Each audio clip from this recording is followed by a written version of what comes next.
عن أبي هريرة أن رسول الله صلى الله عليه وسلم قال آية المنافق ثلاث إذا حدث كذب وإذا وعد أخلف وإذا اؤتمن خان. Abu Hurairah radhiyallahu anhu meriwayatkan bahawa Rasulullah sallallahu alaihi wasallam bersabda, tanda orang munafik ada 3. 1, apabila bercakap dia berdusta. 2, apabila berjanji dia mungkir. Dan 3, apabila dipercayai ia berkhianat. Itulah hadis yang ke-48 yang merupakan hadis kedua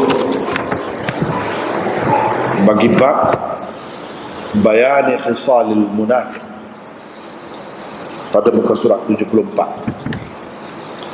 Di bawah tajuk bab ini hanya ada 2 hadis sahaja. Hadis yang pertamanya ialah hadis nombor 47. Lebih kurang juga dengan hadis ini, ada beza sedikit saja. Cuba kita tengok hadis 47 tu, oleh kerana ada kaitan juga dengan hadis yang ke-48. Kedua-duanya terletak di bawah tajuk yang sama, iaitu bab menerangkan sifat-sifat orang munafik. Hadisnya ialah an Abdullah bin Amr qala Rasulullah sallallahu alaihi wasallam arba'un man kunna fihi kana munafiqan khalisan wa man kanat fihi khallatun minhunna kanat fihi khallatun min nifaq hatta yada'aha idza haddatha kadzaba wa idza 'ahada ghadara wa idza wa'ada akhlafa wa idza khasama fajara. Maksudnya iaitu Abdullah bin Amr meriwayatkan, katanya Rasulullah sallallahu alaihi wasallam bersabda, ada 4 sifat bila terdapat pada seseorang maka dia adalah munafik tulen. Sesiapa yang ada padanya satu saja daripada sifat-sifat itu, berarti ada padanya satu saja sifat nifak, sehingga ia meninggalkannya. 1, apabila bercakap dia berdusta.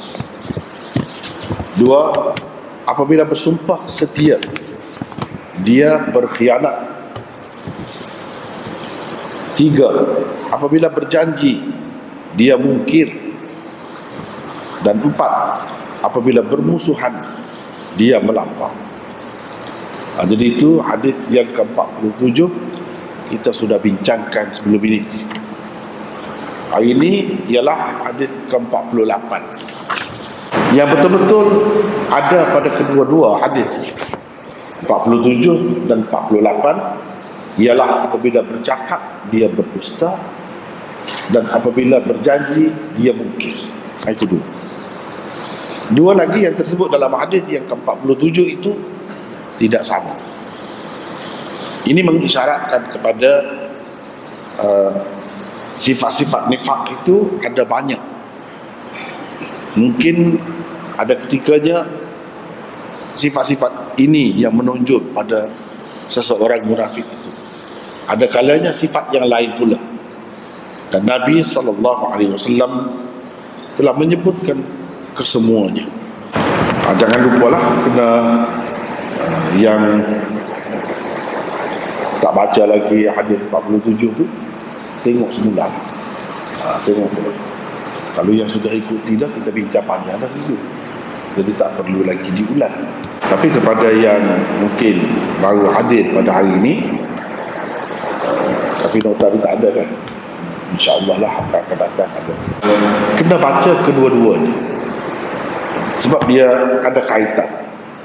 Kedua-duanya terletak di bawah bab bayani khisalil munafiq, bab menerangkan sifat-sifat orang munafik. Di dalam Al-Quran Allah SWT sebut banyak juga sifat orang munafik. Tetapi kebanyakan yang disebutkan di dalam Al-Quran itu ialah berkenaan dengan nifaq i'tiqadi. Nifaq yang termasuk dalam salah satu kekufuran juga sebenarnya. Nifaq bukan amalan, dari sudut amalan saja, tapi dari segi akidah dan i'tiqad. Itu yang lebih banyak disebutkan di dalam Al-Quran. Sebabnya itu sebenarnya yang paling bahaya. Dalam hadis banyak menyebutkan nifaq amali. Nifaq amali. Nifaq amali ini walaupun tidak sesuai lah dengan orang Islam, sepatutnya tidak ada pada orang Islam, tapi memang ada sedikit sebanyak, kalau tidak sentiasa pun ada pada orang Islam itu, dan mereka kena berwaspada lah. Sebab sifat-sifat itu mungkin boleh mendekatkan mereka kepada nifaq yang sebenarnya, iaitu nifaq i'tiqadi.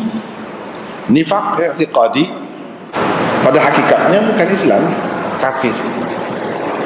Sebab kekufuran itu ulama bahagikan kepada beberapa bahagian kan. Ada kufur inad, kufur juhud, kufur ingkar, dan salah satunya ialah kufur nifaq. Kufur nifaq pada hakikatnya dia tidak percaya pun kepada agama Islam, tak terima pun agama Islam itu. Tetapi dari segi perbuatannya, amalannya menampakkan dia tu macam orang Islam. Hakikat dalam hati dia tak percaya, tak terima langsung Islam. Jadi inilah yang dikatakan nifaq i'tiqadi. Pada hakikatnya kufur, kekafiran. Dan munafik jenis ini pada hakikatnya adalah kafir, dan ia termasuk di bawah pembahagian tadi kufur nifaq. Apa yang disebutkan di sini dalam dua hadis ini, seperti kita telah bincangkan sebelum ini di bawah hadis 47, lebih ditumpukan kepada amalan, sifat amali, bukan sifat akidah, dan ia lebih banyak untuk memperbaiki pribadi orang Islam. Sebenarnya yang terlibat dengan yang ni orang Islam pun ramai juga. Sebab itu Nabi SAW cuba memperbaikinya.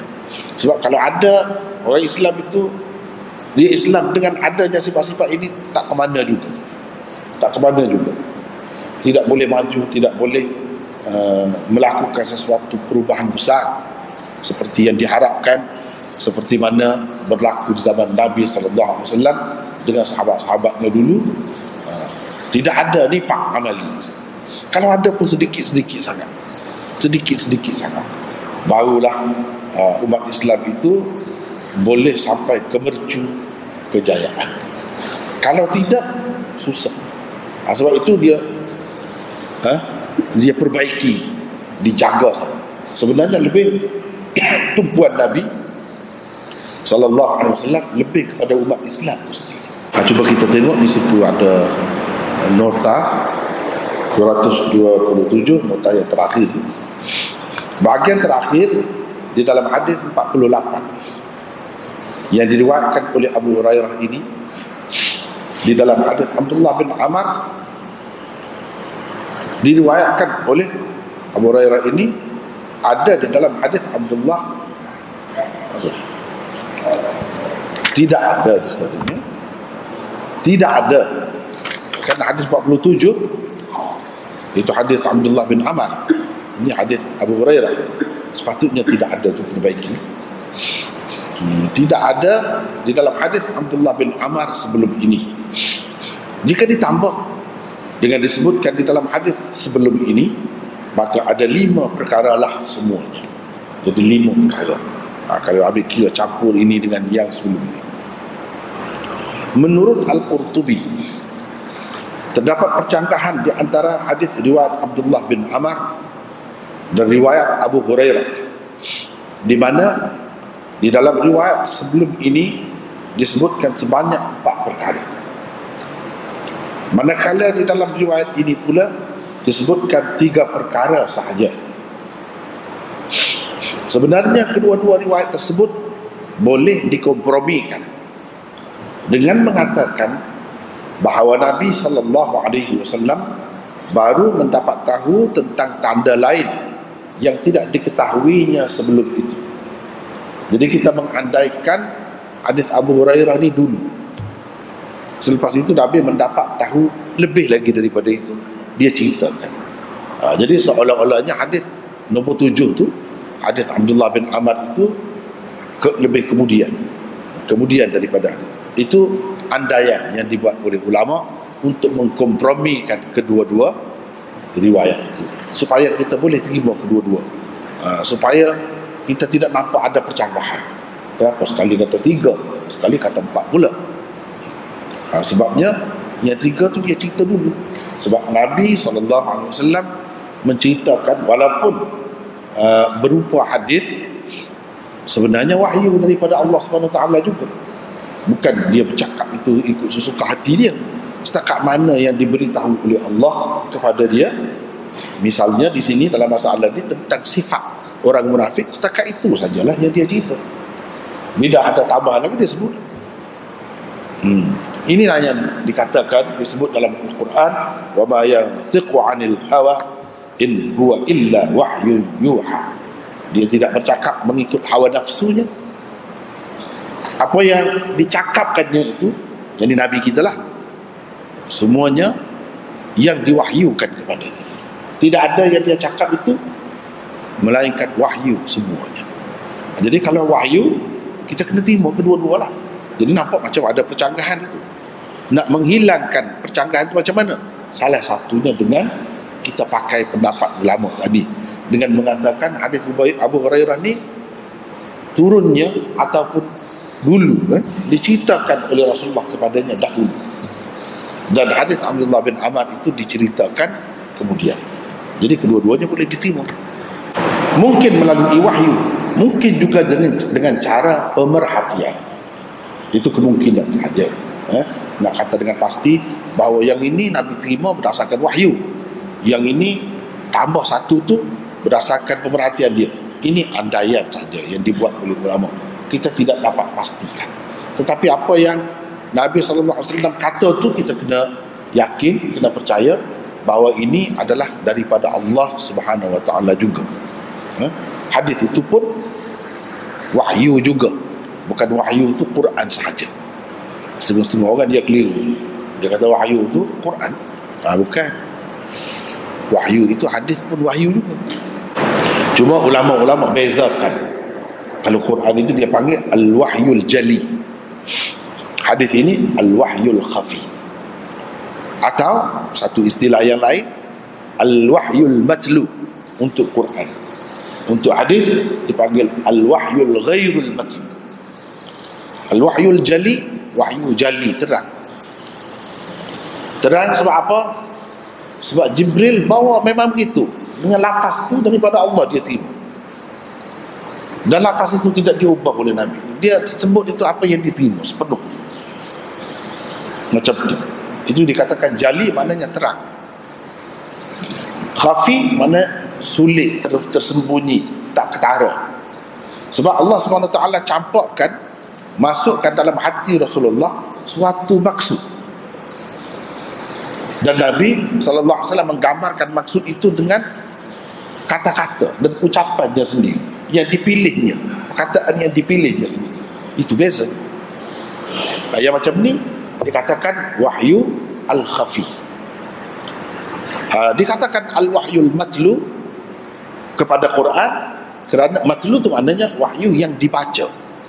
Hadis pun baca juga, tapi maksud baca tu tilawah, baca dalam sembahyang. Kita baca Fatihah itu Quran. Selepas Fatihah baca surah, semuanya Quran. tak boleh nak baca hadis di situ. Baca idza haddatsa kadzaba, tak boleh. Walaupun wahyu juga. Sebab wahyu itu bukan wahyul matlu. Al-wahyul matlu saja yang boleh dibaca. Itulah yang ditetapkan oleh Rasulullah sallallahu alaihi wasallam, tak ada khilaf, tak ada perselisihan pendapat dalam masalah ini. Dan yang satu lagi ialah al-wahyul ghairul matlu, wahyu yang tidak dibaca dalam sembahyang. Walaupun digalakkan, bagus kalau kita hafal, ada kelebihannya, kita faham, kita ikut amalkan pengajarannya, itu memang begitulah yang dikehendaki. Tetapi untuk dibaca dalam sembahyang, tidak pernah berlaku. Walaupun sekali Nabi SAW baca lepas Fatihah, dia baca hadis, mana-mana hadis, tak ada lagi. Sebab itu tidak dinamakan al-wahyul matlu kepada hadis, tetapi dinamakan al-wahyul ghairul matlu.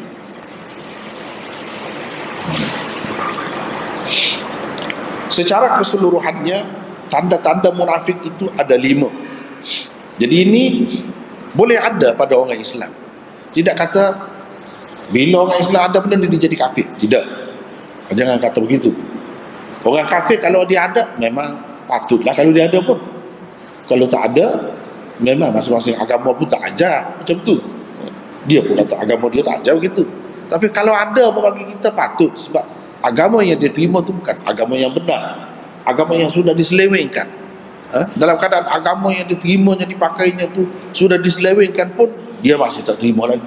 Dusta itu sebagai sesuatu yang baik, dan segala sifat-sifat dia semua mereka anggap tak baik juga. Tapi kalau ada pada mereka, itu sesuai, patut. Tapi nak ada pada orang Islam tak patut. Walau bagaimanapun ada juga kan. Jadi nak suruh baikilah. Dia nak kita baikilah. Kalau ada sifat-sifat macam ni, sekurang-kurangnya dulu jangan bagi jadi tabiat. Jadi tidak terpisah. Bila saja bercakap, seperti mana yang zahir daripada hadis ini, idza haddatha, bila saja. Kalau bercakap orang mesti berdusta. Ada juga orang yang macam tu kan, hidup dia menipu saja, berdusta. Dan lain-lain ini pun jadi sifat tetap, jadi darah daging dia. Ini yang dimaksudkan. Kalau sampai ke peringkat itu, jadi keadaannya membimbangkan, kritikal. Kalau tak sampai peringkat itu, alhamdulillah, kena jagalah. Kena jaga, itu maksud hadis ini. Dia tidak kata untuk orang kafir tuju kepada orang lain saja, tidak. Kita orang Islam pun boleh berlaku benda macam ni.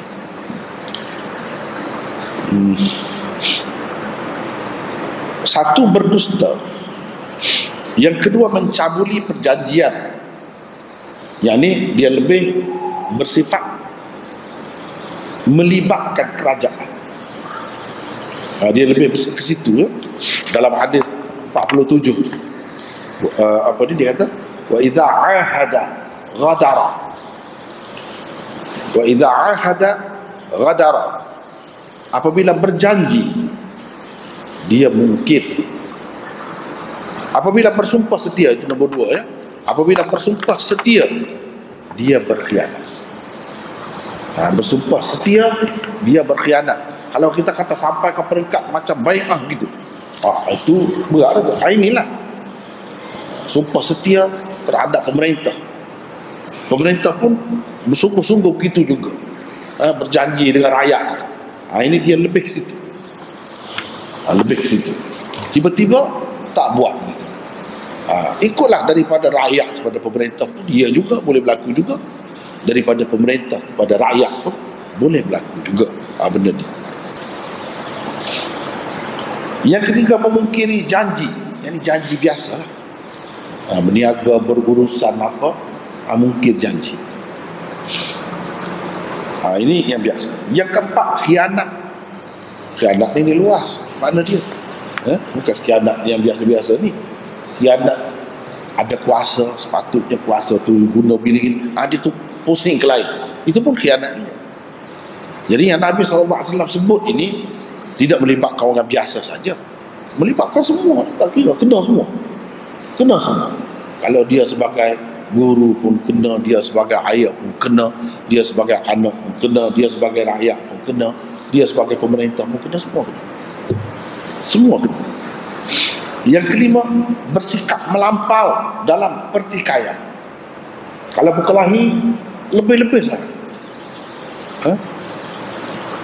Tak padan dengan sampai begitu sepatutnya. Benda kecil sangat asalnya. Sampai bertetok, sampai mati, sampai berbunuh-bunuhan. Itu tak sepatutnya begitu. Dia melampau. Kerana kecil tu disimpan sampai 20 tahun dendam. Tak boleh. Itu sifat munafik tu. Jangan sampai begitu. Saudara kita juga boleh jadi dia berubah dah. Itu cerita dulu boleh jadi dia berubah, kita masih lagi duduk simpan. Ni melampau lah. Tak boleh jadi berkelahi, bergaduh, berpalah pun berpada-pada. Jangan teruk sangat. Sebab itu saudara kita juga. Saudara kita juga. Selain daripada itu, ada lagi tanda-tanda yang lain. Jadi yang melampau tadi tu masuklah melampau juga. Jadi tak padan-padan lah kita kata. Dia sumpah tu telajak, sampai berdiri bulu roma tu. Dia sumpah. Sebab kesalahannya tidaklah sebesar mana pun. Jadi dia buat sampai begitu sekali. Kerana permusuhan, perkelahian, perbalahan, sampai fitnah, teruk. Itu melampau. Melampau, biar padan. Nak buat pun biar padan. Selain daripada itu, ada lagi tanda-tanda lain yang tidak disebutkan di dalam hadis. Misalnya yang disebutkan di dalam ayat ini. Ini pun sifat munafik. Wa idza qamu ila shalah qamu kusala yura'una an-nas wa la yadhkuruna Allah illa qalila. Bermaksud bila mereka berdiri hendak bersembahyang, mereka berdiri dengan malas. Mereka hanya bertujuan untuk menunjuk-nunjukkan kepada orang ramai. Mereka tidak mengingati Allah, melainkan sedikit sekali. Ini pun tanda munafik juga yang dalam Quran. Kalau nifak yang sebenar tu, nifak yang i'tiqadi tu, memang dia pura-pura betul sembahyang. Dia tidak berasa bertanggungjawab apa pun, cuma nak tunjuk saja. Itu tinggilah tu, itu beratlah tu. Itu tidak Islam. Ini tidak dia Islam, tapi ada malas. Jadi kalau ada malas tu kena berhati-hati lah. Ada malas, buat juga, tapi lebih banyak kepada menunjuk-nunjuk. Biasanya tak semayang-semayang sunat tu. Tiba-tiba hari Jumaat depan orang semayang. Bukan yang rajin sangat pun. Tiba-tiba yang khilaf itu. Ada yang kata ada qabliyah Jumaat itu, ada yang kata tak ada. Yang khilaf dia buat. Jadi nak menunjuk-nunjuk, kena berhati-hati, kena beringatlah sikit. Sebab disebut itu, ini tanda tu. Jadi tanda tu sebenarnya untuk kita sendiri. Itu lebih baik kita guna, masing-masing guna untuk kita sendiri. Kita macam mana? Kalau ada nak menunjuk-nunjuk gitu tu, tak sedap lah tu. Keadaan tu bahaya lah tu. Ada masalah tu. Kalau semayang seorang cepat-cepat benar, cepatlah. Subhanallah 3 kali pun tak boleh. Tapi kalau ada orang lambat pula, itu slow semayang. Itu tak sedap. Banyak sangat baca. Kalau seorang, ya sepatutnya Nabi ajar kalau seorang banyak pandang, buatlah. Kamu rajin sangat. Nak tasbih Subhana rabbiyal azim berapa puluh kali pula, silakan. Tapi kalau kita bersemayang jadi imam, jangan lebih daripada 3 kali, menyusahkan orang.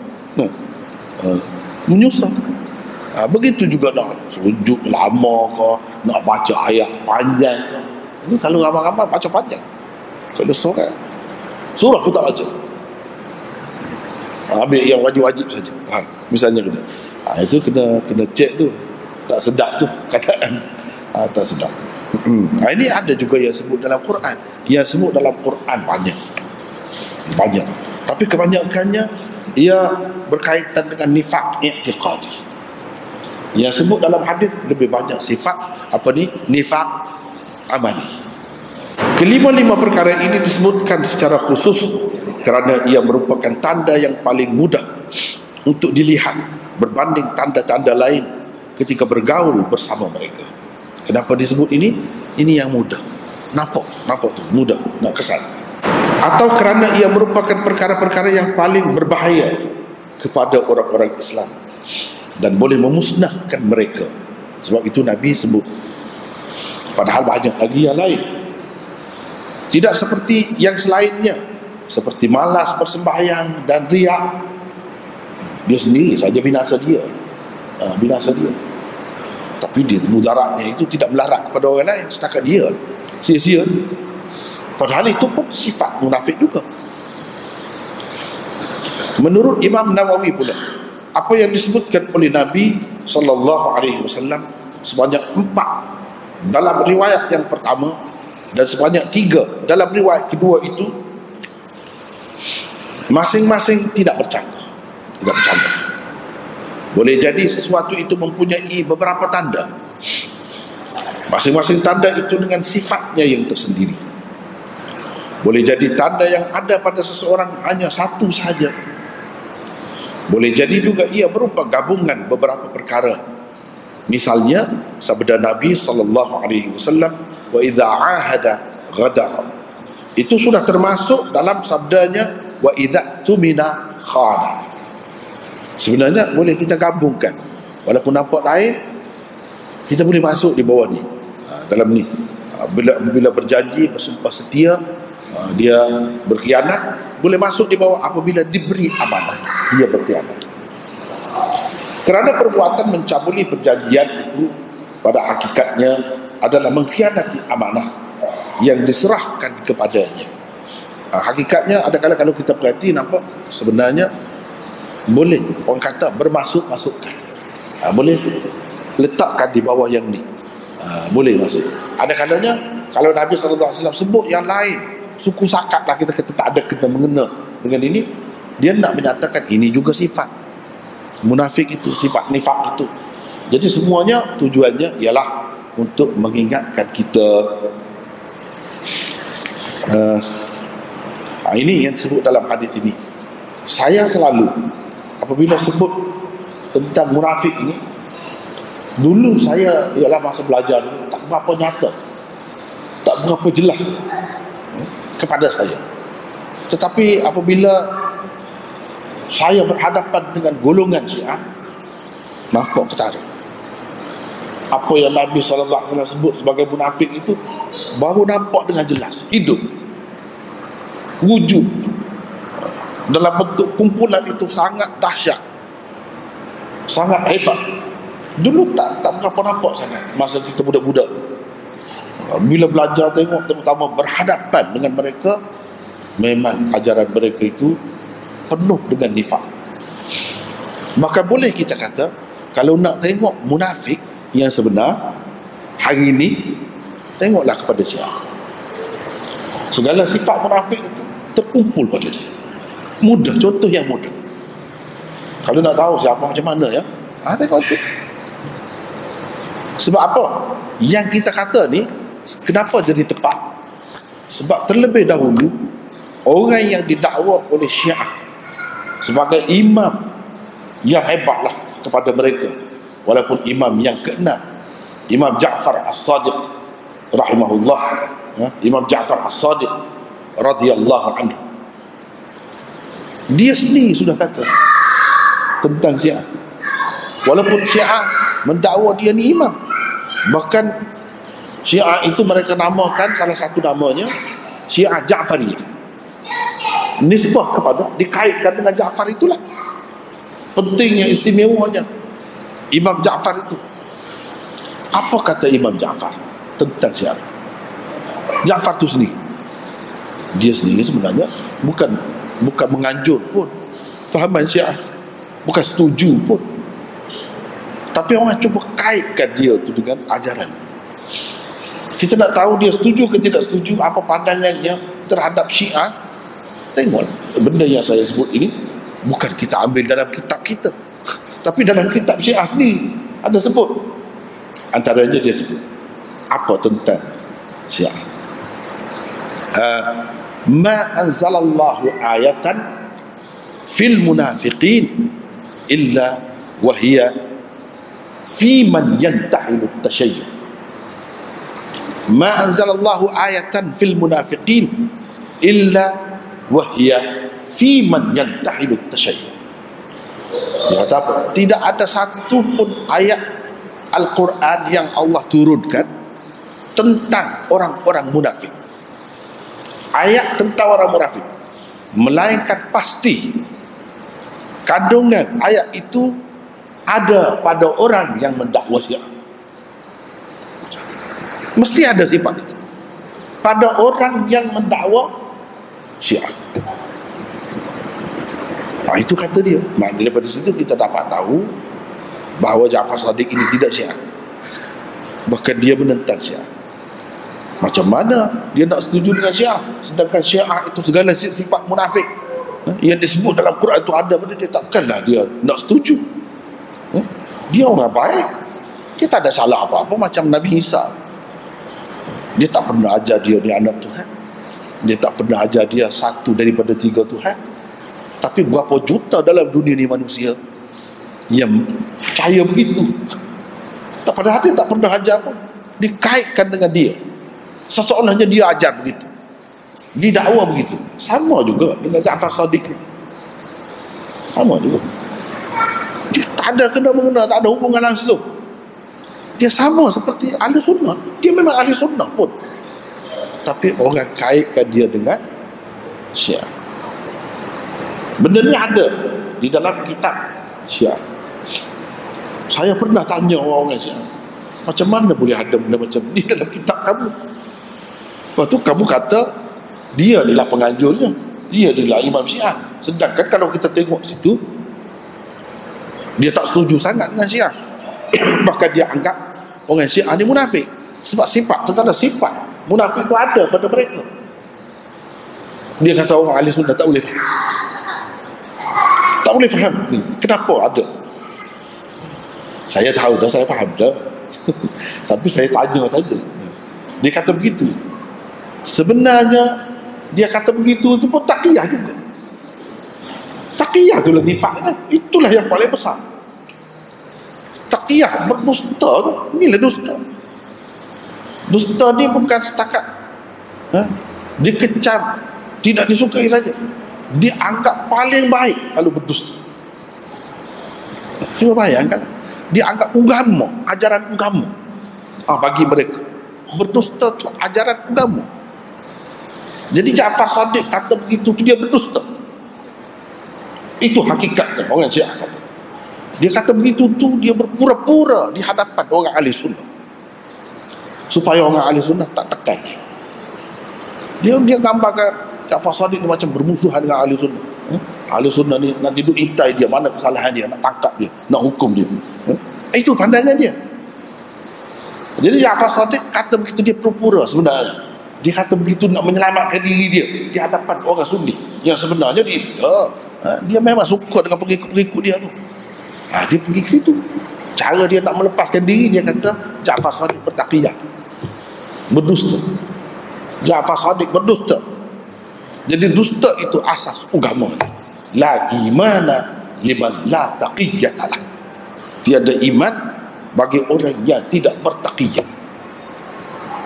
Tak ada iman.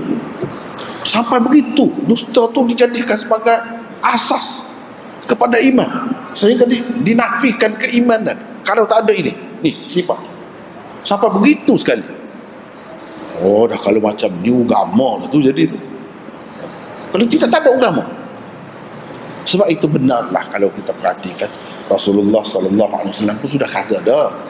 Kalau kita yang belajar hadis ni, banyak perkara dah, perkara akan datang tu, akhir zaman terutamanya, Nabi SAW sudah bagi panduan. Kita tahu antaranya tentang Syiah ni.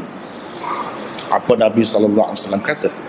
Yakunu qawmun fi akhiriz zaman yusammawna ar-rafidah yarfuduna al-islam wa yalfizuna qatiluhum fa innahum musyrikun.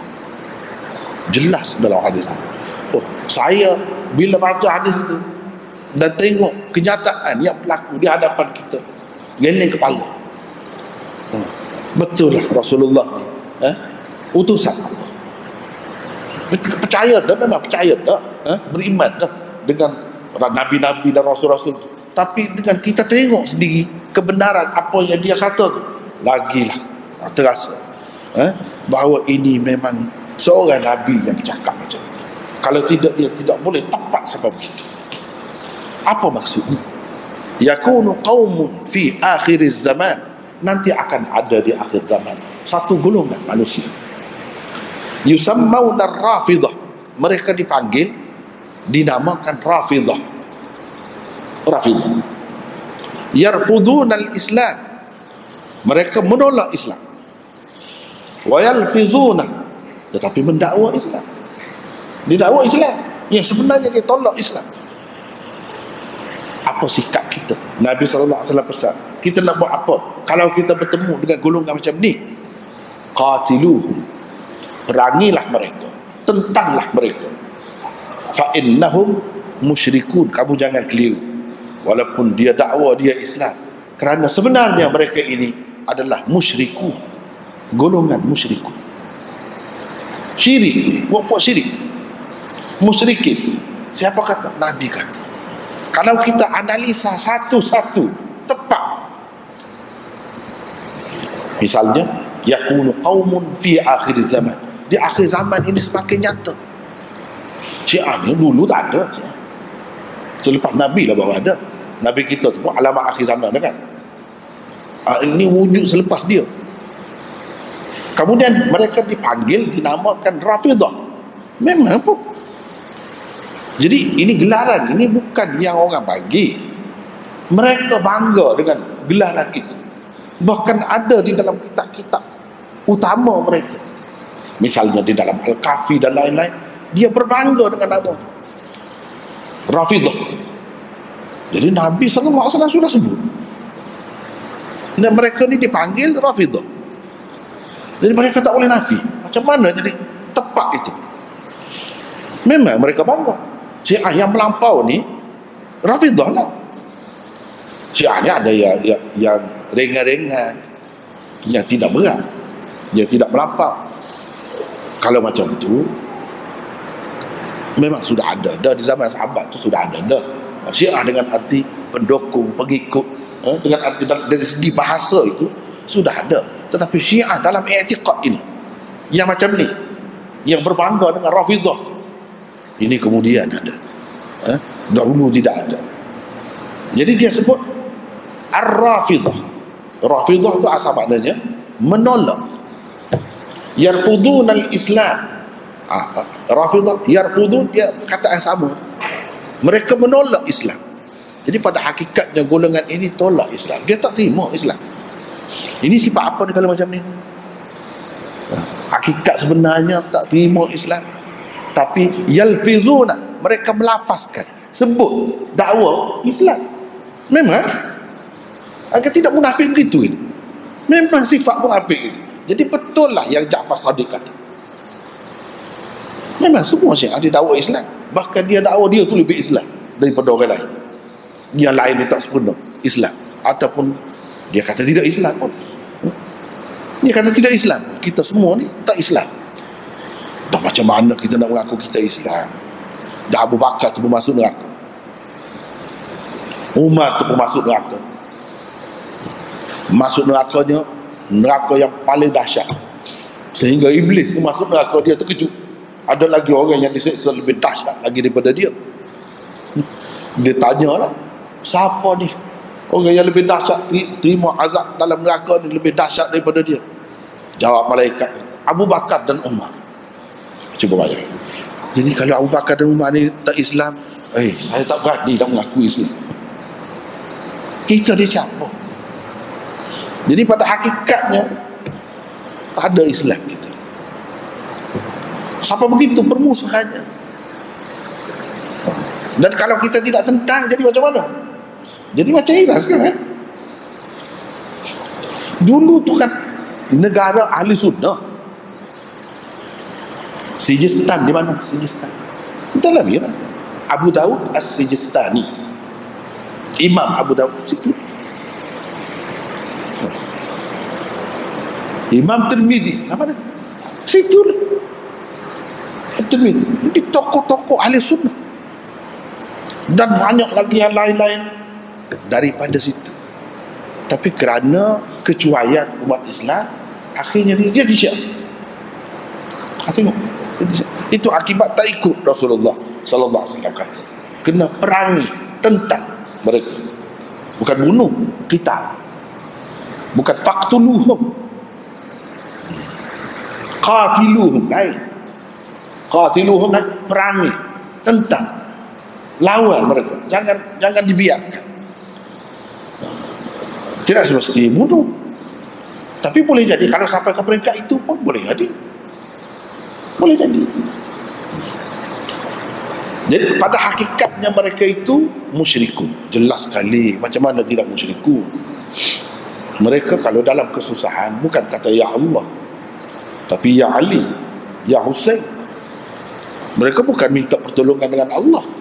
Padahal baca iyyaka na'budu wa iyyaka nasta'in, minta dengan Allah sahaja engkau jua. Tapi madad ya Husain biasa. Syiriknya itu sangat nyata. Kalau kita Abdul Rahman, di kalangan dia ramai nama Abdul Husain. Apa ni? Nama tu dah syirik. Nama dah syirik. Abdul Husain. Ramai dah tu yang nama lagu macam tu. Banyak sekali contoh-contoh yang seumpama ini. Jadi kesyirikannya itu nyata sekali. Kalau kita baca dalam kitab dia tak kira lagi lah. Kalau baca dalam kitab dia tu banyak benar lah syiriknya. Jadi betul lah apa yang dikatakan oleh Rasulullah sallallahu alaihi wasallam dah tentang golongan ini. Kalau kita berhadapan dengan mereka jelas. Dan Rasulullah suruh kita, pesan kepada kita supaya tentang, jangan biarkan. Antara ciri utama golongan ini, sebab dia boleh bertahan lama, sebab dia ada satu sifat. Kita kata kenapa ajaran-ajaran sesat yang lain ni pupus semuanya, tak wujud dah. Khawarij dalam bentuk kumpulan macam dulu yang mengancam negara, tak ada. Murji'ah yang kita baca dalam kitab-kitab tu, Murji'ah, Mu'tazilah, apa ni, tak ada dalam bentuk jamaah.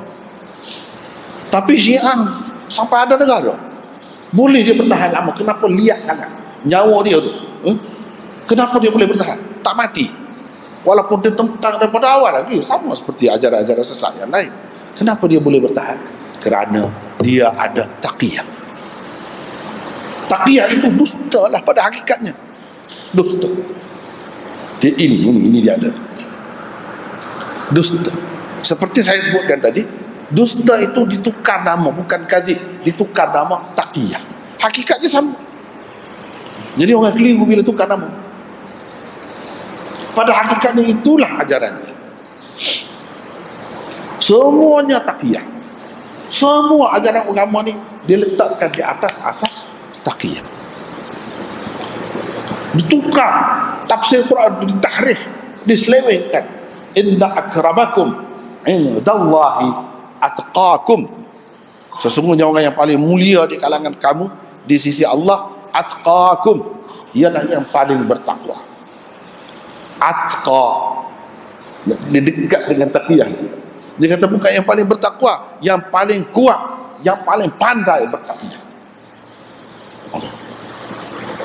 Kalau orang belajar Arab dia tahu perkataan atqa daripada ittaqa. Dia dekat tu. Sebab itu dia boleh dia pusing sikit. Dia pusing sikit. Dia kata yang paling pandai bertaqiyah, yang paling kuat bertaqiyah, maknanya paling kuat berdusta lah. Dalam agama dia orang yang paling pandai berdusta, itulah yang paling mulia di sisi Allah. Sebab itu kata dia, Abu Talib ni orang yang paling tinggi imannya, sempurna iman. Sebab apa? Sebab dia sembunyikan Islam dia tu, dia bertaqiyah sehingga orang kafir pun tak tahu dia di Islam. Orang Sunni umumnya percaya Abu Talib, bapa saudara Nabi tu mati tidak Islam. kafir. Dekat dia nak mati, Nabi pergi ajar dia mengucap, minta dia mengucap, dia tak mahu. Dia tak mahu. Dia kata dia tetap atas agama Abdul Muttalib. Kita kata dia tidak Islam. Tapi mana Syiah percaya begitu? Kan dia tu ayah pada Sayyidina Ali. Mana boleh ayah Sayyidina Ali kafir pula? Dia tak percaya. Jadi dia kata macam mana? Pada pandangan Syiah dia, Abu Talib ni Islam awal lagi, lebih awal daripada orang lain. Bertukar lah jadi sejarah. Tukar. Pusing habis semua. Jadi dia ni yang paling awal memeluk agama Islam. Tapi dia tidak nyatakan. Sebab adalah dia nak main peranan dia sendiri, cara dia sendiri, dengan cara begitu. Dia tidak nyatakan Islam dia. Sehingganya tak nyata tu, tersembunyi itu bukan sahaja kepada orang kafir, tak sedar yang dia ni Islam. Anak dia sendiri, Sayyidina Ali tu pun tak sedar yang dia tu Islam. Begitu kuat taqiyah.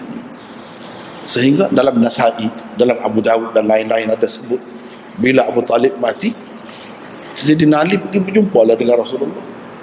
Dia kata, qad mata ammuka dhal, mati dah pakcik kamu yang sesat itu. Dia kata sesat.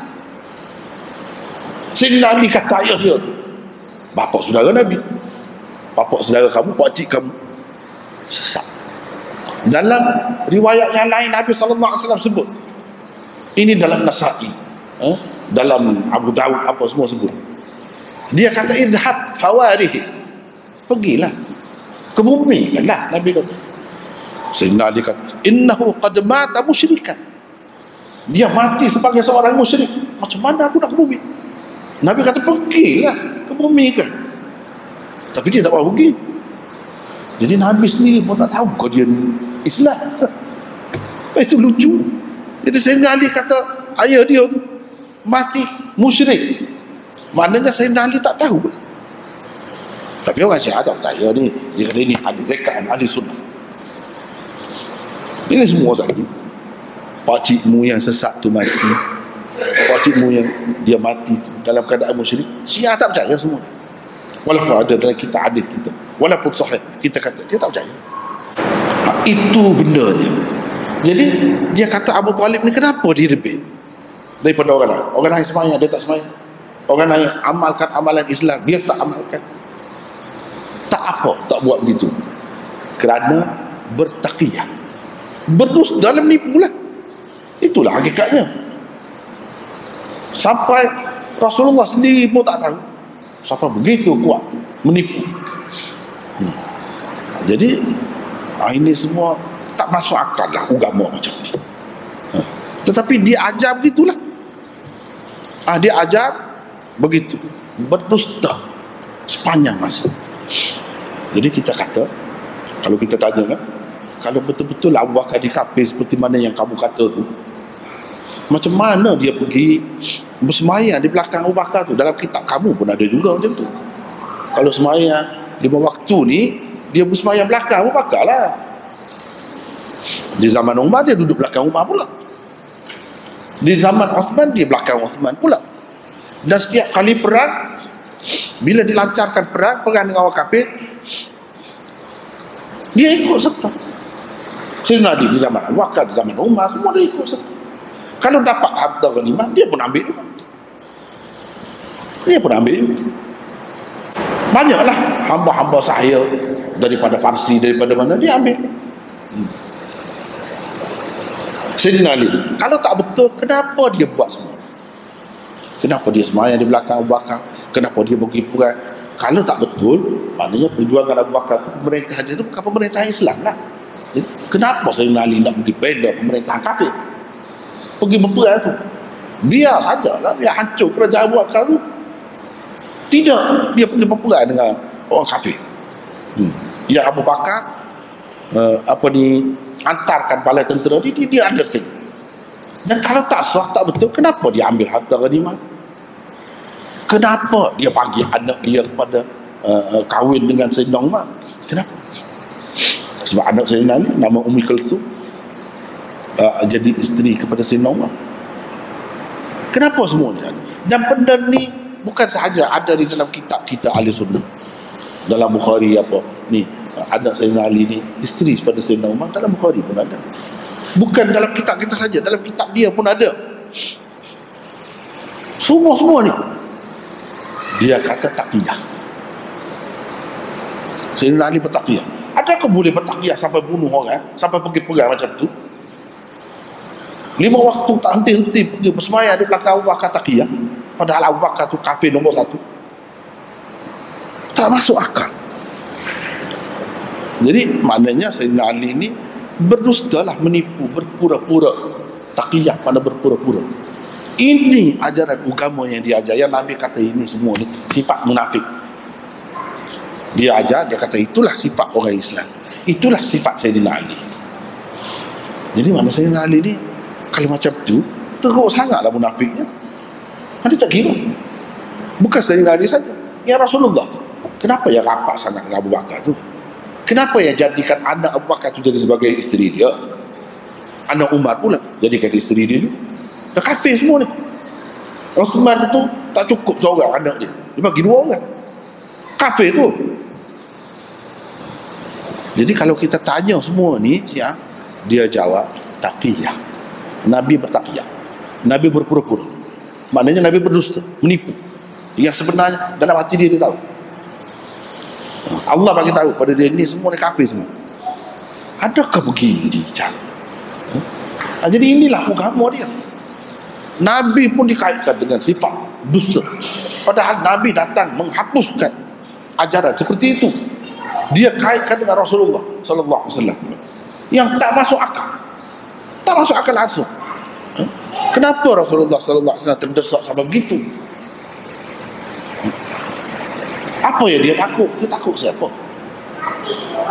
Sedangkan dalam Quran apa sebut Nabi-Nabi dia tak takut pada sesiapa pun. Dia takut kepada Allah. Apa yang menyebabkan dia menjadi sampai menipu gitu? Dia ajar menipu, nak cerita menipu, berdusta, berbohong, berpura-pura. Ini ajaran yang ditentang oleh Islam. Islam nak hapuskan, tiba-tiba dia letak benda di atas orang-orang yang mulia. Tidak cukup cakap Nabi saja dituduh bertaqiyah. Fatimah yang dia kata sangat sayang, sangat mulia, pun dia tuduh juga.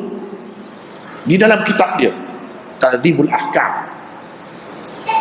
Ini kitab hadis Syiah. Hari ini kita belajar kitab hadis lain sikit. Belajar hadis ahli sunnah. Ialah untuk perbandingan.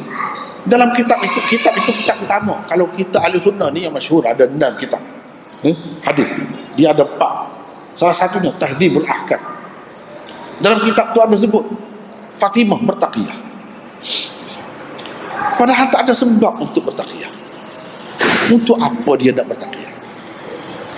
Inilah menunjukkan dia memang nak menyebarluaskan ajaran dia, ajaran yang karut itu, biar jadi rosak agama Islam dan orang terima sebagai Islam itu. Padahal tak ada sebab untuk bertaqiyah. Kalau kita tanya dia, kenapa kamu sibuk sangat bertaqiyah? Dia kata taqiyah ni macam mana tak taqiyah kalau nyawa terancam? Dia bawa ke situ. Soalnya yang kamu kata mengamalkan taqiyah tu tak ada terancam pun nyawa dia. Dia tetap bertaqiyah juga. Kenapa begitu? Kenapa? Jadi dia kata Fatimah ambil wudu.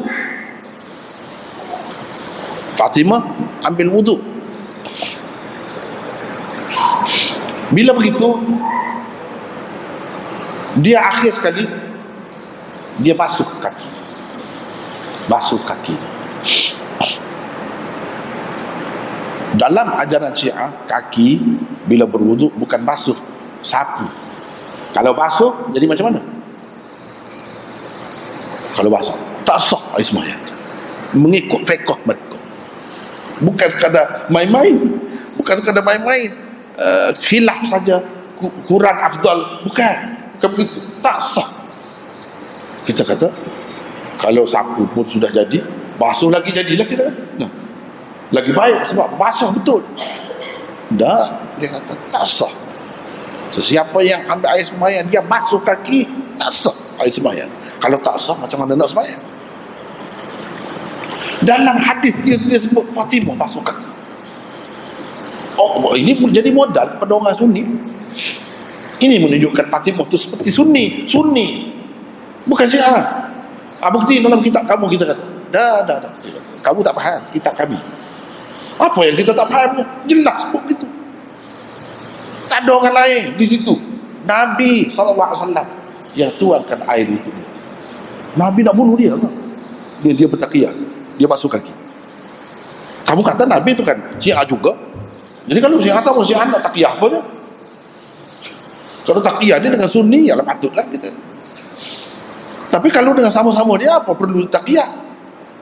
Jadi tak ada sebab nak takiyah. Dia kata sebenarnya takiyah. Kita pun tak faham. Takiyah untuk apa? Takiyah sama-sama Syiah. Mengikut dia lah. Kita tak kata begitu. Mengikut dia, Nabi pun Syiah, Fatimah pun Syiah.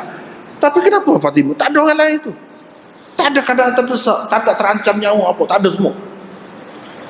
Dia kata takiyah juga.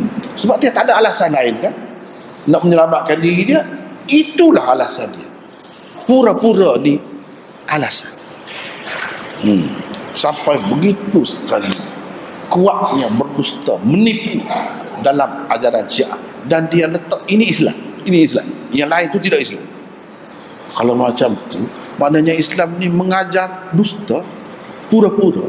Sedangkan ini semua ni sifat munafik yang ditentang oleh, kalau kita baca hadis-hadis kita ahli sunnah, penuh dengan ajaran Rasulullah sallallahu alaihi wasallam yang menentang sifat-sifat munafik itu. Tiba-tiba semua ni jadi sifat orang Islam.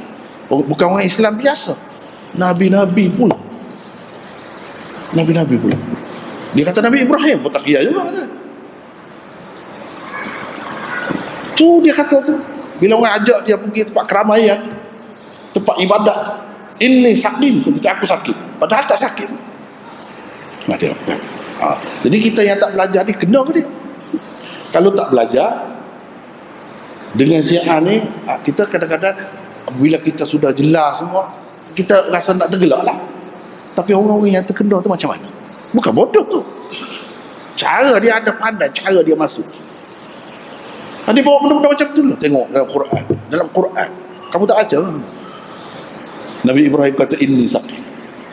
Itu mana dia berdusta lah tu. Itulah yang kita panggil takiyah tu, kata dia. Tengok, apa salahnya? Cara dia nak menyelamatkan ajaran dia. Bila orang kata siapa ni pukul ni habis ni, terbalik semua ni berhala-berhala ni, bal fa'alahu kabiruh. Jadi berhala yang paling besar tu lah, kata dia. Dia sakut dah, kapak situ. Jadi Nabi Ibrahim berdusta, sedangkan dia yang pukul. Tengok, tak takiyah, kata dia. Banyaklah dia kumpulkan benda-benda macam tu, jadi peninglah orang kita. Sebab itu ramai yang pening di peringkat awal. Di peringkat awal pun, dah terkena, susah lah. Dah terkena macam dadah lah, dah terkena, susah. Tapi masa itu dia tak sedar masa nak kena. Sebab itu kita kata, kita pun naik heran, kenapa orang cerdik-cerdik tu boleh. Dia ada cara dia. Dia tidak masuk membabi buta begitu, tidak. Kalau dia daripada awal terang-terangan, tak ada orang yang boleh terima. Tapi dia ada cara dia masuk, menyebabkan jadi orang terpedaya. Jadi amalan ni, dusta ni umum, jadi agama dia. Pegangan hidup dia. Seperti kata tadi lah, la imana liman la taqiyatalah. Kita kata la imana liman la amanatalah. Orang yang tak ada amanah pun tak ada iman. Dia kata tak ada taqiyah pun tak ada iman. Ajarnya taqiyah ni punya dahsyat hebatnya. Sampai sekarang ni, di satu peringkat dahulu saya pun susah juga di peringkat awal tu nak menghadapi benda ni, sebab benda baru. Orang tak percaya, kata ini tu lain. Betul ada Syiah yang macam kamu kata tu, betul Syiah yang melampau, tapi ini bukan Syiah yang melampau tu. Begitulah di peringkat awal. Susahlah kita nak bagi faham, susah. Terutama pada masa itu susah. Bukan zaman internet lagi masa tu. Kalau sekarang ni terdedah banyak dah. Sekarang ni orang semua sudah tahu. Tak ada tersembunyi lagi. Masa tu dah cerita. Jadi kalau kita bawa kitab-kitab dia kata ini palsu. Dia kata ini cetakan Arab Saudi, ini cetakan Amerika, macam-macam lah. Kalau kita tanya, kalau ini yang tak betul, bawa dah yang betul. Dia tak boleh bawa. Tapi dia terima begitu. Kita kata tak ada beza antara Syiah dulu dengan Syiah kemudian. Termasuk Khomeini yang kamu sanjung-sanjung tu. Buktinya, ini tengok dalam kitab dia. Dalam kitab dia Khomeini ajar bagaimana bertaqiyah. Khomeini ajar. Bukan nak kata Syiah dulu, Syiah kemudian pun sama. Bahkan kalau nak kira dari segi dahsyat, bila dia ada kuasa, lagi dahsyat lagi. Sekarang ni fitnah, dia sokong sana, dia tolong itu, tolong negeri nak hancur negeri, peringkat negara. Itulah yang berlaku sekarang ni. Semua akan tahu. Ini sifat apa? Sifat apa? Macam ni. Betul lah yang Ja'far Shadiq kata. Tidak ada satu pun ayat yang Allah turunkan berhubung dengan munafikin, melainkan ia ada pada orang yang mendakwa Syiah. Betul. Khomeini mengajar. Dia ajar apa? Dia kata taqiyah ni penting. Nak cerita dia, taqiyah ni penting dalam agama Syiah dia. Tapi orang kita kata mazhab Syiah pada masa tu sudah tulis dalam buku 5 mazhab. Apa pula mazhab yang kelima? Yang kelima tu mazhab Ja'fari. Ini Syiah sampai peringkat tu. Tapi dia tak bawa lah benda-benda gini. Dia tak bawa lah. Hakikatnya di dalam kitab Khomeini misalnya, dalam kitab fiqh dia Tahrirul Wasilah, dia sebut apa? Kalau dalam sembahyang takfir ni maknanya kita panggil dakak qiyam. Dalam berdiri kita pegang gini kan, ada pegang bawah sikit, pegang atas sikit, tak kisah itu, tapi pegang gini. Bagi dia ni membatalkan sembahyang.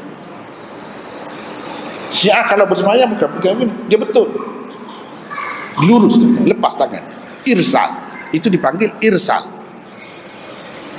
Dia kata dakak qiyam ini sama seperti orang lain juga, dia pun sama juga, batal sembahyang.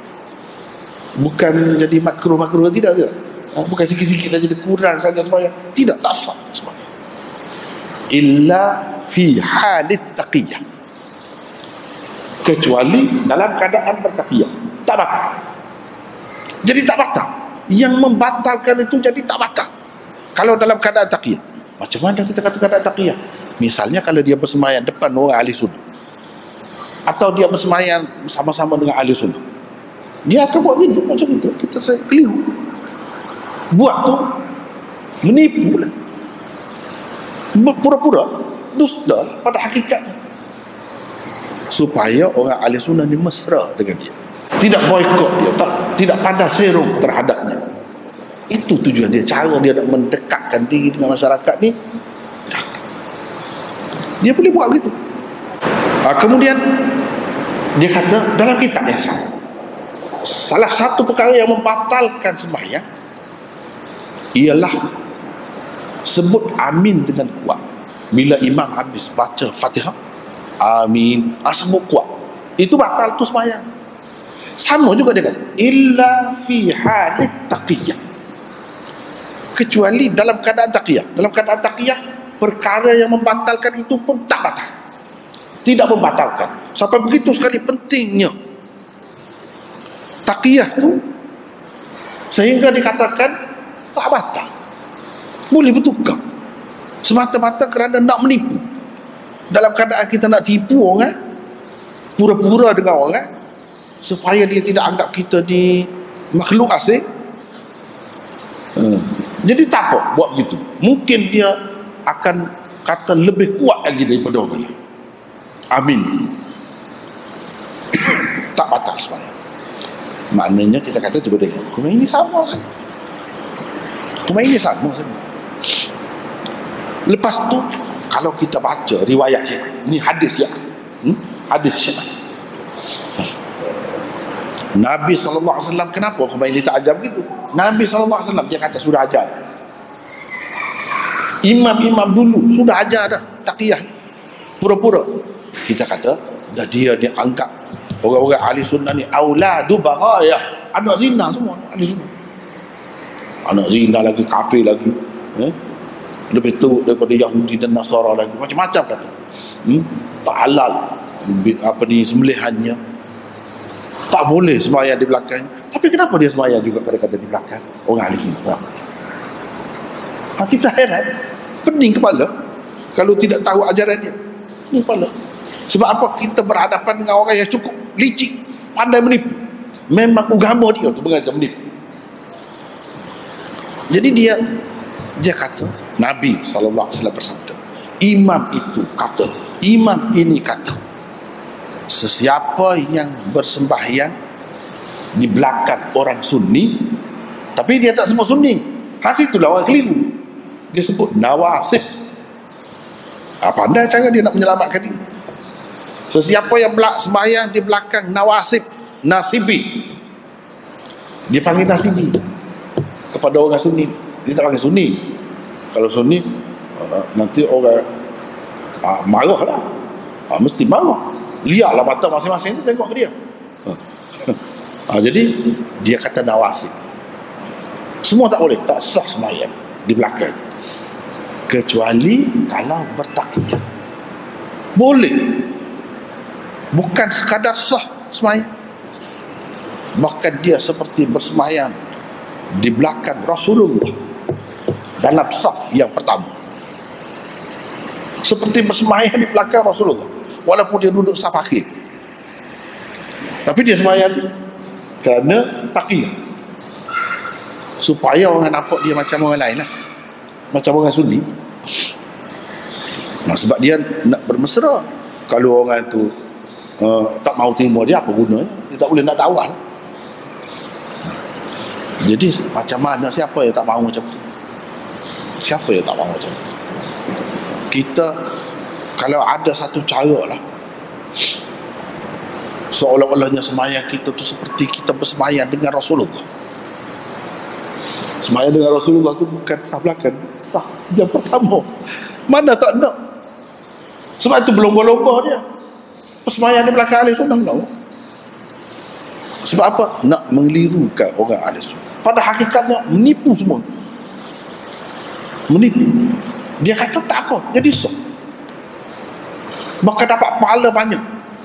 Pahalanya macam bersembahyang di belakang Rasulullah sendiri jadi imam dan berada dalam saf yang pertama. Itu sampai begitu sekali penipuan dia tu, cukup mengelirukan. Dan dia tak guna bahasa-bahasa yang itu dia pandai. Itu pun menipu semua, taqiyah semua, termasuk di bawah taqiyah. Sebutkan ahli sunnah sebagai nawasib, taqiyah juga. Kemudian buat itu buat ini macam tadi, semua taqiyah. Taqiyah pada hakikatnya adalah dusta. Inilah paling ketara saya nampak. Kalau satu golongan, satu kumpulan, satu puak pengikut yang betul-betul mengamalkan yang Nabi larang ni dalam satu kumpulan yang besar, tak ada orang lain, dengan menganggap bahkan itu sebagai agama, itu ajaran agama yang mulia, tak ada orang lain.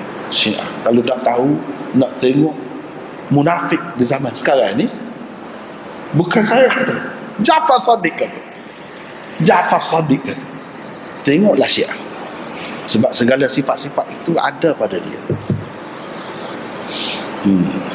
Cuba tengok dalam Quran kata apa? Qad badatil baghdha'u min afwahihim wa ma tukhfi suduruhum akbar. Qad badatil baghdha'u min afwahihim wa ma tukhfi suduruhum akbar. Nyata sangat rasa permusuhan itu daripada mulut-mulut mereka. Kita tengok dia kata kepada puak-puak kita, oh teruk, nyata sangat sebagai musuh. Macam-macam dia kata, ahli neraka lah, munafik lah, begitu beginilah dia kata. Dia tuduh macam-macam, nyata dah. Ini sifat, salah satu sifat munafik yang disebut dalam Quran. Apa yang tersembunyi di dalam hati mereka lebih besar lagi. Memang dia kalau boleh nak sembelih kita, tapi tak terdaya. Bahkan saya ada pengalaman duduk di negara-negara yang ada ramai Syiah. Ada pada ketika-ketika tertentu orang-orang yang terpengaruh dengan Syiah ada peringkat awal dia tak percaya benda ni. Biarlah, tak apalah dia tak percaya. Kita cerita ni yang kita tahu, sebab kita duduk di tempat dia. Kita tahu dia nak tipu siapa. Tipu orang dia tak tahu boleh lah. Dia pada hari-hari tertentu, terutamanya di awal Muharram tu sampai 10 Muharram tu, dia kalau bunuh orang Sunni dapat pahala banyak. Sebab itu ibu-ibu bapa larang anak-anak dia pergi berjalan suka-suka hati, pergi lorong tolong. Tak lagi. Bayangkanlah dalam keadaan permusuhan yang macam tu, tebal. Tahu-tahu anak hilang, dia bunuh dapat pahala. Itu ajarannya. Permusuhan yang terhadap ahli sunnah. Siapa begitu? Orang tanya iman, macam mana bunuh Nawaz? Tapi dia tak sebut ahli sunnah. Cuma ahli sunnah faham, bila dia sebut Nawasib tu tak ada lain lah, Nasibi tu tak ada lain lah. Orang ahli sunnah. Macam mana dengan bunuh dia? Boleh, cuma saya takut kamu lah, bahaya kamu. Sebab kalau kamu buat begitu dapat ditangkap, kena bunuh lah, kisos. Tapi kalau kamu dapat daripada atas, kamu jatuhkan sesuatu dalam keadaan tidak ada siapa pun tahu, sesuatu tu menghempak dia mati, lagi baik. Bagus kamu buat macam tu. Itu ajarannya iman. Atau benci dia tu kepada ahli sunnah tu amat-amat nyata. Amat nyata.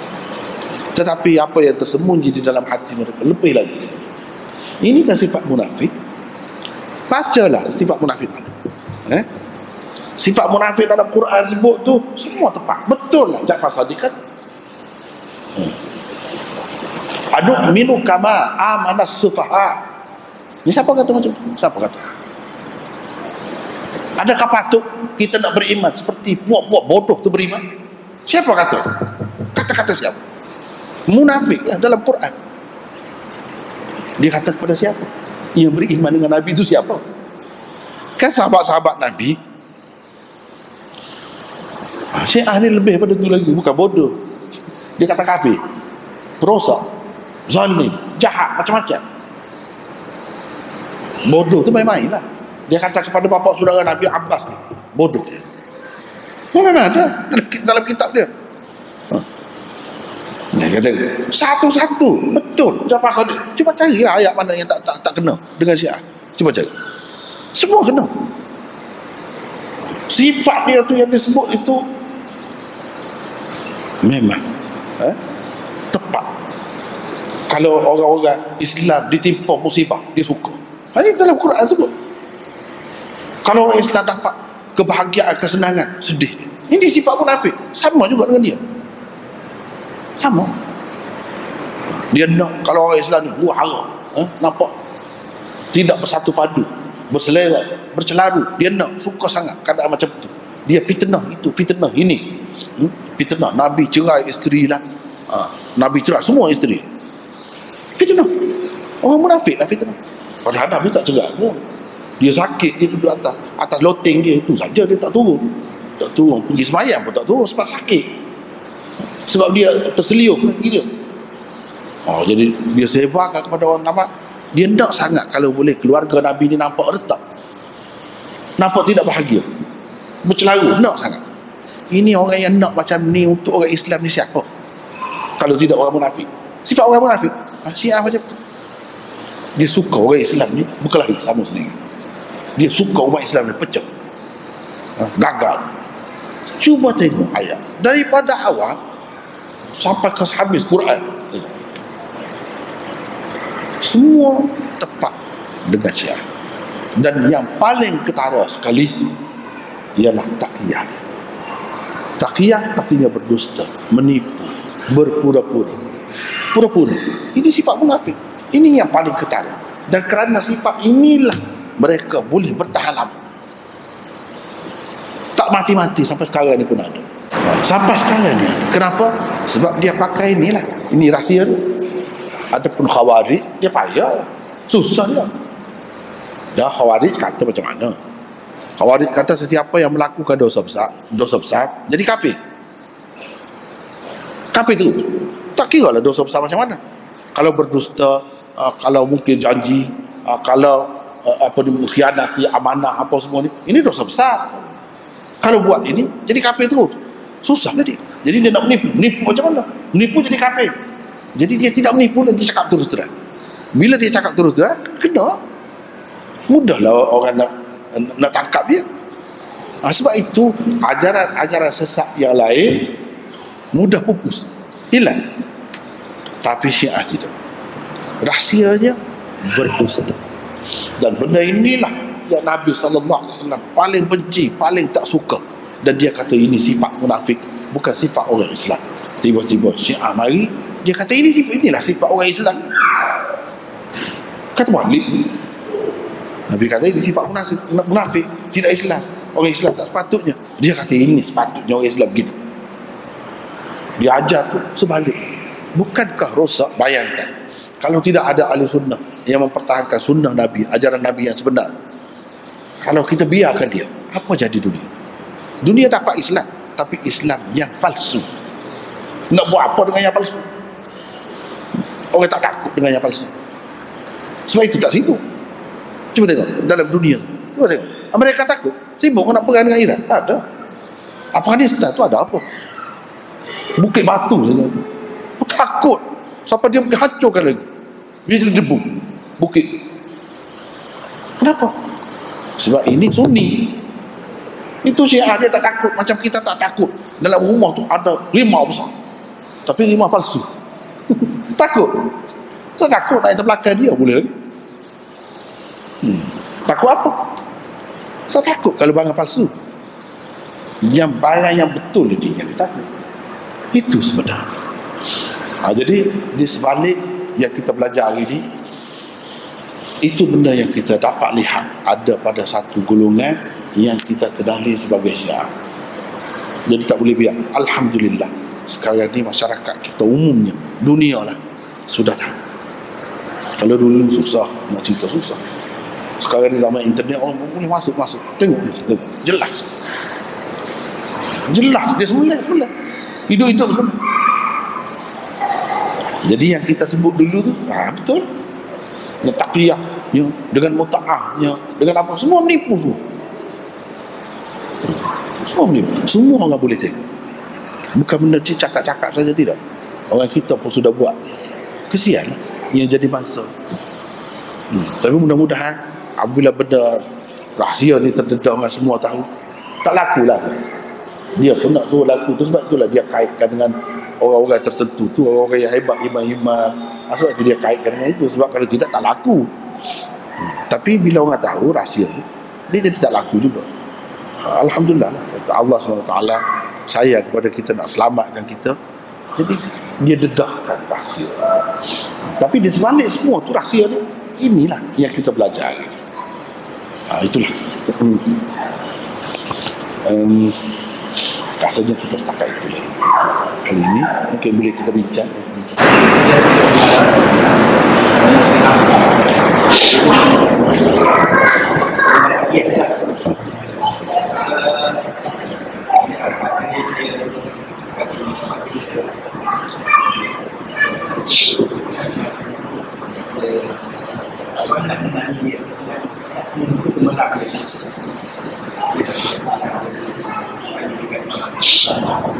Apa?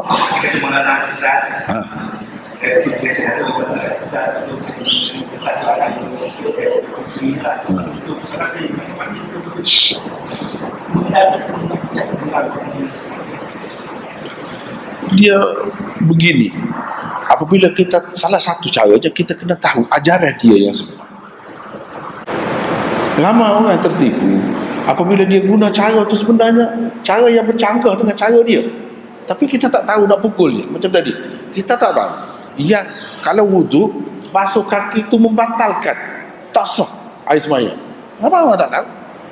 Kalau kita tahu kan senang, kita boleh pukul dia. Ataupun pernah berlaku suatu masa dulu, macam-macam cara dia ayah, propaganda dia tu cukup dahsyat. Dia bawa yang hafiz nak ceritanya, orang kata Syiah ni tak percaya kepada Quran, mana tak percaya? Takkan tak percaya boleh ingat sampai begitu? Cerita ayat mana kamu? Cerita boleh sambung tu, hebat dia buat mana. Macam-macam cara dia nak menyelamatkan diri dia tu, supaya orang tak kata kepada dia. Jadi sehingga imam yang datang sembahyang tarawih jadi imam tarawih. Ini berlaku di Kelantan, pernah berlaku dan beberapa tempat di negara kita ni. Dia mari dia menjelajah, termasuk Kelantan. Pergi jadi imam satu, lepas tu yang balik daripada sana pun jadi imam juga sembahyang tarawih juga, sebab dia hafal Quran. Ini orang kita. Yang tadi orang dia, ni orang kita jadi imam. Masalahnya masyarakat kita ni dia tak tahu, dia tak pandai nak perangkap atau dia tak ada perangkap tu. Itu sebab dia selalu terlepas. Kita tak boleh nak dedahkan dia tu, sebab kita tak tahu ajaran dia. Padahal kalau kita tahu bahawa dalam ajaran Syiah ni sembahyang tarawih ni tak ada. Itu rahsia. Sembahyang tarawih ni bid'ah, dia kata. Ini tak ada dalam Islam, bukan ajaran Islam. Ini rekaan Sayyidina Umar. Sayyidina Umar mana pandai kata. Reka buat apa ni sembahyang tarawih ni. Jadi orang Sunni sebenarnya dia bukan ikut Nabi, ikut Umar yang kafir. Baik, cuba kita tengok. Ya, kalau tak ada di sisi kamu sembahyang tarawih ni mengarut semua, tak ada semua, kenapa kamu jadi imam? Nah, kita boleh tanya dia tu, kenapa kamu jadi imam?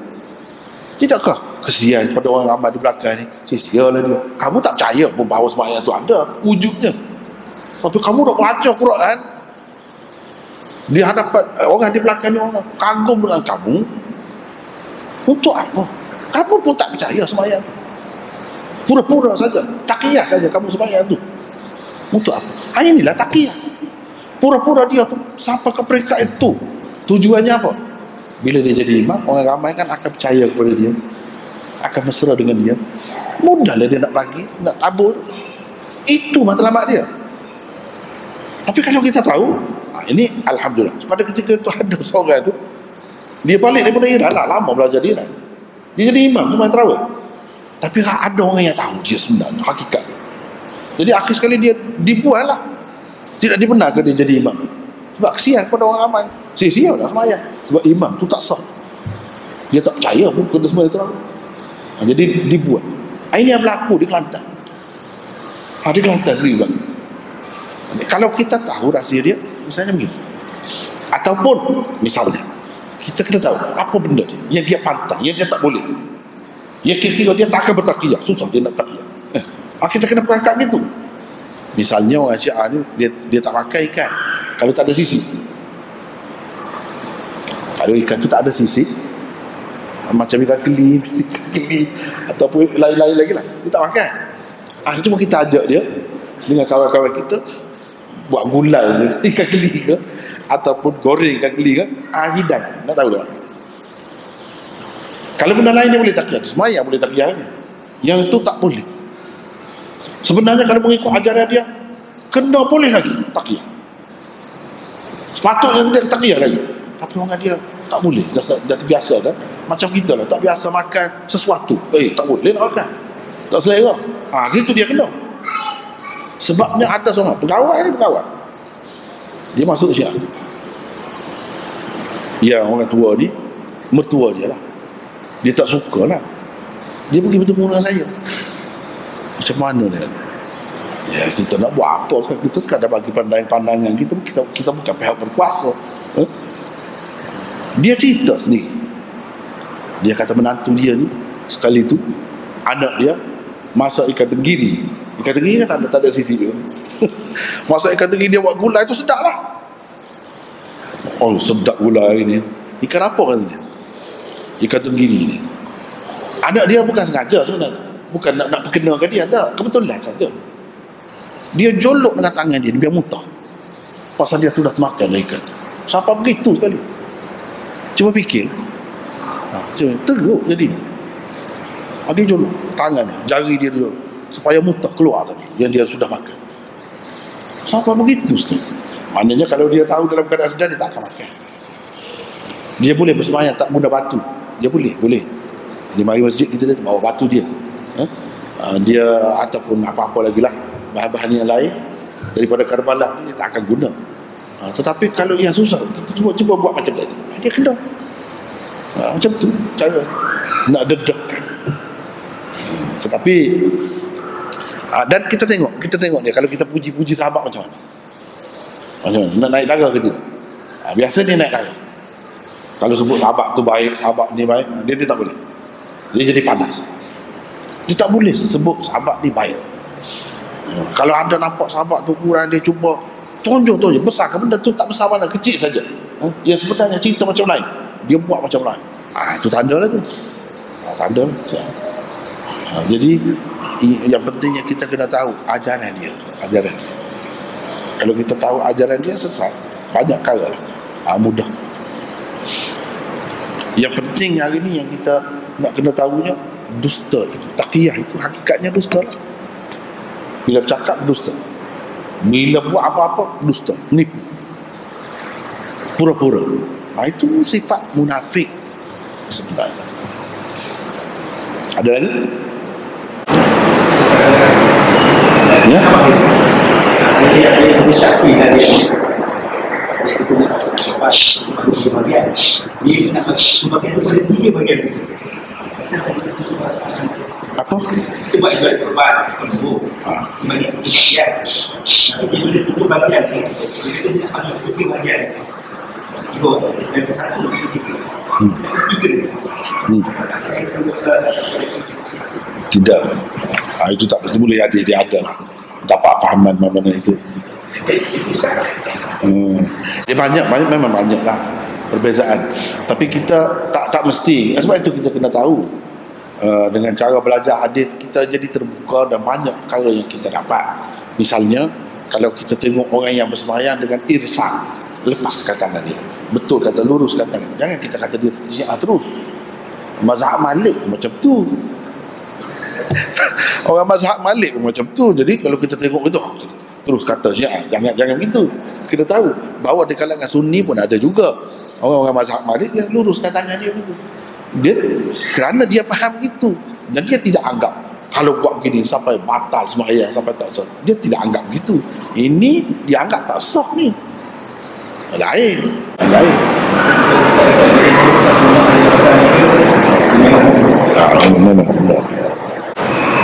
Alhamdulillah ramai orang tahu dah sekarang ni ramai. Dia nak bergerak pun agak susah lah. Susah apabila orang tahu. Kalau dulu rusing saya, cara dia menipu, dia nak mengeliru kawan tu memang dahsyat lah. Saya sendiri dihantar sekian banyak bertimbul-timbul buku, kemudian fotostat, sungguh apa dia tu, fotostat yang kononnya menunjukkan sahabat-sahabat ni jahat berdasarkan kitab ahli sunnah ni. Tengok ni dalam kitab kamu sendiri kata orang ni begini, orang ni begini. Jadi kalau kita ni tidak jenis mengkaji, boleh jadi terpedaya. Sekurang-kurangnya dia nak kita kunci mulut kita. Dia buat apa pun kita senyap. Itu tujuan dia. Kita tak boleh jawab. Takkan nak jawab semua ni. Banyak ni. Mampu kamu jawab? Sejauh mana pengalaman kamu ada, pembacaan kamu? Dia nak kunci mulut ustaz-ustaz ni. Cara dia bagi macam tu. Lemahlah kita. Itu cara dia. Ini permainan lama. Saya sendiri pun kena. Tapi ialah kita belajar sedikit sebanyak kita tahu. Bahkan dengan dia bagi itu jadi modal kepada kita untuk pukul balik. Tapi kalau orang tak ada pengalaman, pembacaan dia terhad, mungkin kena. Sebagaimana ramai yang kena tak ahli ilmu juga. Ahli ilmu bahaya. Ya. Ada lagi?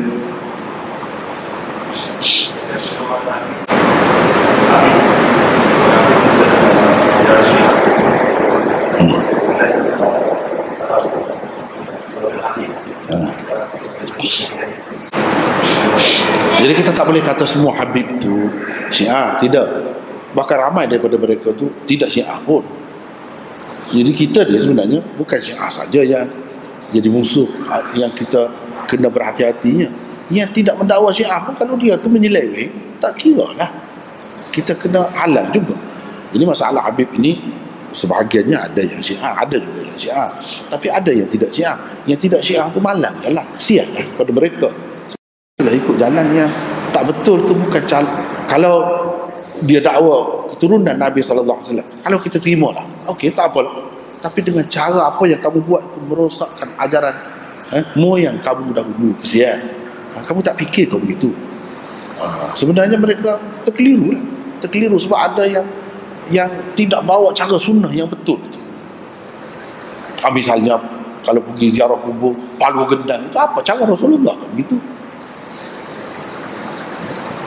Jadi dia merosakkan ajaran Rasulullah sallallahu alaihi wasallam. Bagi kita tak kira siapa pun, anak cucu Nabi ke atau bukan anak cucu Nabi ke, Syiah ke siapakah, kalau nak merosakkan agama Islam tak boleh biar. Kita kena halang, kita kena dedahkan. Itulah yang berlaku kepada Habib ni. Misalnya ada salah seorang Habib tu, kalau tengok dalam internet semua orang tahu, boleh tengok sekarang ni juga, Madad ya Husain, Madad ya Husain. Apa dia semua? Orang Sunni ke? Patut anak cucu Nabi bercakap gini? Madad ya Allah lah. Wa iyyaka nasta'in itu apa maknanya? Minta tolong dengan Allah. Allah saja. Kenapa Madad ya Husain? Ini salah seorang Habib yang masyhur, yang terkenal. Itu sebab ramai ulama-ulama bangkit mendedahkan hakikat ini. Bukan kita ada permusuhan peribadi apa-apa dengan mereka, tak ada. Kita pun kesian pada mereka terpesong tu. Sepatutnya jagalah agama moyang dia tu lebih daripada orang lain. Ini tidak, dia nak merosakkan agama itu, agama yang Nabi bawa itu. Malaslah. Tapi bagi kita tak boleh biar lah. Itulah yang berlaku sekarang. Dan mereka bersungguh-sungguh pula nak bawa benda-benda yang mengaruh. Misalnya pergi ke kubur Nabi Hud lah, buat macam-macam bid'ah di situ. Ini bukan ajaran Rasulullah SAW. Tapi boleh mengelirukan atas nama anak cucu Nabi, atas nama habaib.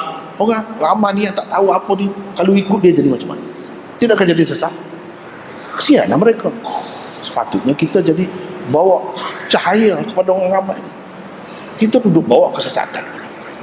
Kita pergi berbaik-baik dengan orang-orang yang diisytiharkan sesat. Kita pergi terima ijazah daripada dia. Misalnya Dr. Tahir Al-Qadiri yang sesat di Pakistan. Ini pun Habib ni pergi terima ijazah dengan dia. Sana kononnya macam tak ada orang lain. Padahal orang sudah tahu dia tu sesat. Buat maulid tahu, buat maulid dalam gereja tu. Dia pergi baik-baik dengan orang. Apa cerita ni? Ini yang meragukan. Sepatutnya orang-orang yang bawa sunnah Rasulullah, dia tak akan terlibat dengan benda-benda macam tu. Ni dia menganjurkan orang pula. Itulah yang sebab jadi ramai yang cuba bangkit menentang benda ni. Bukan ada masalah peribadi, ini masalah agama. Itulah. Ada lagi yang lain?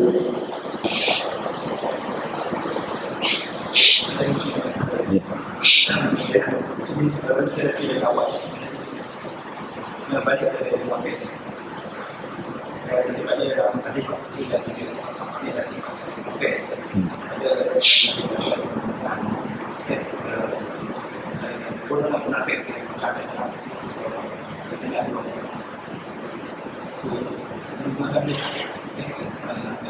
Tak dengar, tak jelas. Golongan munafik yang diterangkan dalam surah At-Taubah 9 itu golongan munafik. Sekarang ini sifat munafik. Apakah berkaitan dan membezakan perbezaan? Dia seperti kita sebut tadi, kadang-kadang ada sifat ini, kadang-kadang ada sifat ini. Sebenarnya sifat-sifat itu disebut sebagai peringatan kepada kita. Bila kita dapati orang ni ada sifat ini, kita pun tahu ini sifat orang yang tidak tulen Islamnya. Orang yang Islam dia, kalau dia dakwah Islam ada penyakit ni. Jadi kita kena berhati-hatilah. Seperti mana kita kalau orang ada penyakit sini penyakit, kan kita tak mahu rapat dengan dia bila kita tahu. Tapi kalau kita tak tahu, boleh jadi kita duduk bergaul dengan dia, bahaya kita. Kalau orang tahu, tengok pisau cukur bertukar sekarang ni. Pisau cukur nak bersunat tak pakai pisau yang sama. Kenapa? Sebab kata ni boleh berjangkit melalui darah. Kerana takut tu, sebab kita tahu orang ini penyakit macam ni, dia boleh berjangkit dengan cara begitu. Kan kita berwaspada, kita ambil langkah-langkah yang sepatutnya supaya kita terhindar daripada kesan buruknya. Itulah yang dilakukan oleh manusia. Jadi apa yang digambarkan oleh Allah di dalam Al-Quran tentang sifat-sifat munafik, begitu juga oleh Nabi di dalam hadis-hadisnya, sebenarnya supaya kita berwaspada. Bila kita tahu sifat, tak kira lah sifat itu ada penuh ke, sifat itu cukup ke atau sedikit. Ini supaya kita berwaspada. Sebab kalau kita duduk, dia ada tu kesan buruk ikut mana-mana akan ada. Kalau jenis gatal, kita tukar-tukar kain tuala dengan dia, apa dia kena gatal, dia jadi penyakit. Itu tujuan disebut ni. Satunya benda ni kita boleh kawal, boleh jaga diri kita sendiri. Sebab kalau kita tahu kita sudah ada ni, kita cepat-cepat buat. Kalau orang tu ada sifat ini, kita pun beringat juga, maka jadi selamatlah kita. Itu tujuan sebenarnya. Dari segi bilangan itu, macam dalam hadis disebut, kalau dia ada satu, bermakna satu sifat nifak ada pada dia. Kalau dia ada lebih lagi. Kalau ada cukup, maknanya tulen itu sifat munafik. Jadi yang ada satu pun kita kena beringat dah. Apatah lagi kalau ada yang banyak. Tujuannya sebagai peringatan untuk kita. Itu saja.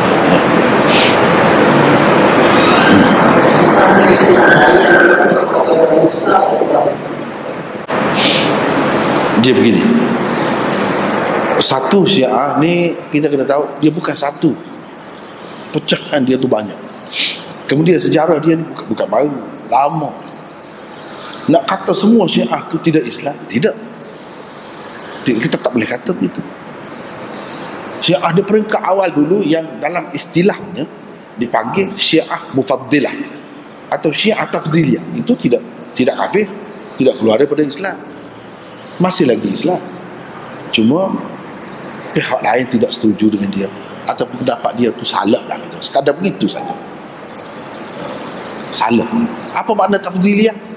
Syiah yang melebihkan Sayyidina Ali daripada Uthman. Bukan mengikut tertib Abu Bakar, Umar, Uthman baru Ali.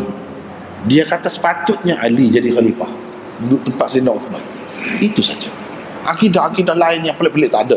Taqiyah tu semua tak ada semua. Itu Tafdiliyah. Sekadar tu. Itu pun dianggap oleh ulama sebagai salah dah tu. Tak betul begitu. Jadi mengikut tertib yang dipilih oleh umat itu, begitulah. Dari segi keutamaannya pun begitulah. Sepatutnya kita terima begitu. Tapi kalau dia terima sebaliknya, dia kata Ali sepatutnya, Ali lebih mulia lagi, lebih baik lagi, itulah jadi Tafdiliyah. Sekadar tu saja. Yang lain-lain tak ada. Yang ni tak kafir, tak keluar daripada Islam. Yang keluar daripada Islam ni, bila dia ada unsur-unsur syirik begitu banyak, bukan satu dua, dan ini menjadi pegangan mereka semua. Misalnya menganggap imam-imam ni mempunyai kuasa ketuhanan.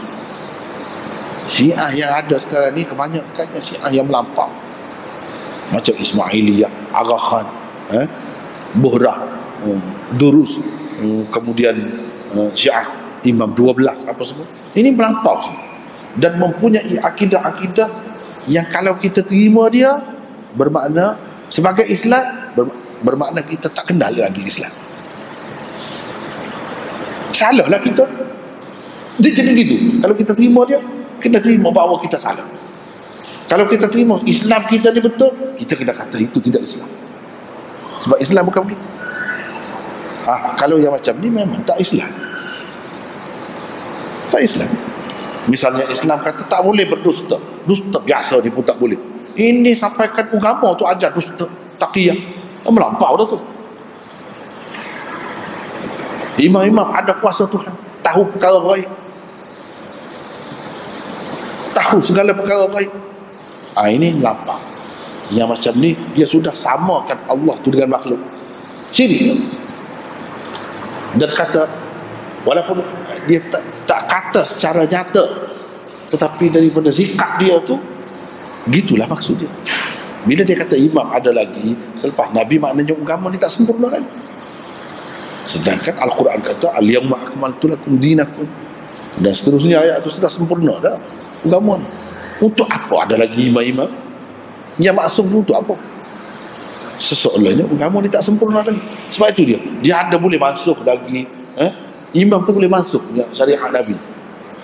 Dia kalau sampai peringkat itu melampau lah tu. Inilah yang kita kata Syiah yang terkeluar daripada Islam. Dia ada banyak lah. Kalau yang melampau tu dalam istilah banyak lagi. Melampau macam mana? Dia kena ada perincian. Sebab kita tak boleh mudah-mudah nak menghukum orang yang mendakwa Islam itu sebagai bukan Islam. Tak boleh, bukan cara kita nak mudah-mudah begitu, kecuali ada dalil yang terang, bukti yang nyata. Kita kena kata lah pada masa tu. Kena kata, tak boleh tak kata. Ya. Rasanya setakat itu lah, ya. Wallah.